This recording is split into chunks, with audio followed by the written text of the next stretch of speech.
XXX Holic tome 1, nouvelle édition de XXX Holic qui en vrai m'intéressait pas mal pour découvrir un peu l'œuvre. Et en vrai, même les dessins sont bien, ça mange pas forcément trop pour parler vite fait de l'édition.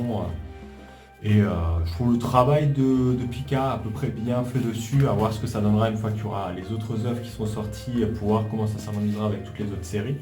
Mais en tout cas, à mon début d'œuvre, même si niveau d'histoire, je vous avoue, j'ai absolument rien compris. Durant les premiers chapitres, genre, on va suivre un mec qui voit un peu des esprits, il va toucher une palissade, il va se retrouver dans une maison un peu avec une étrange dame qui va lui dire ouais, je peux exaucer un de tes souhaits si tu veux, mais pour ça, il faut que tu me donnes quelque chose en échange. Je n'ai pas forcément trop compris, ils vont un peu parler.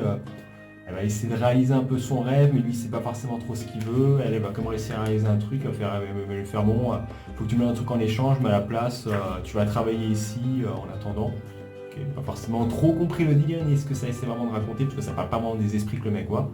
Après, on a d'autres personnages qui viennent avec des sortes de petits problèmes. Et là, pareil, parce que ça essaie de présenter un peu son truc, finalement, elle sort sans rien avoir acheté et sans avoir réussi d'avoir vraiment compris, pour comprendre vraiment son problème.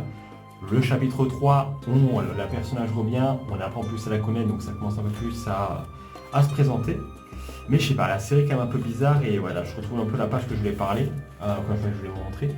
Il y a des références un peu aux d'autres types de clans. Là, on a par exemple le secte de Kakar Sakura. Apparemment, ça parle d'un frère et une sœur, alors, je sais pas vraiment qui c'est, qui a apparemment aussi des points un peu mystiques. Et sans trop spoil, mais il y a aussi apparemment des personnages de Tsubasa Reservoir Chronicle qui risquent de venir. D'après ce que j'ai compris, c'est une sorte d'œuvre qui fait référence et les deux se passent un peu en parallèle et ont des liens un peu entre eux. Donc, n'ayant pas lu l'autre œuvre, n'ayant pas lu Tsubasa Reservoir Chronicle, je comprends pas forcément trop les références. Ça a l'air d'être genre des gens.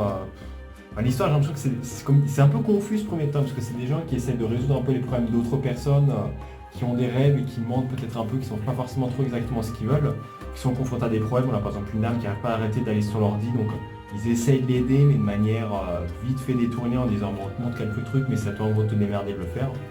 Et comme dit, il y a ces références un peu aux autres œuvres de Clamp qui me gêne un peu, parce que j'ai pas forcément tué tous les autres œuvres, je suis pas forcément un grand fan de Clamp non plus, donc commencer avec ça sans forcément avoir eu le reste, je trouve pas ça vraiment très pertinent. Les dessins est sympa, après parce que surtout en 19 tomes, donc je me dis si en 19 tomes ça vraiment développe que ça, parce que vraiment je vais tenir le coup jusqu'à la fin, ça sera à voir. En tout cas les dessins sont sympas, ça permet de découvrir un autre œuvre du studio Clamp. À voir si je continue ou pas, je donnerai peut-être sa chance quand même au tome 2, voir ce que ça essaye de raconter peut-être en plus. Parce que comme dit, après les dessins sont sympas, ça permet de découvrir un peu plus l'univers et d'autres choses, donc affaire à suivre. Et toi, t'en penses quoi?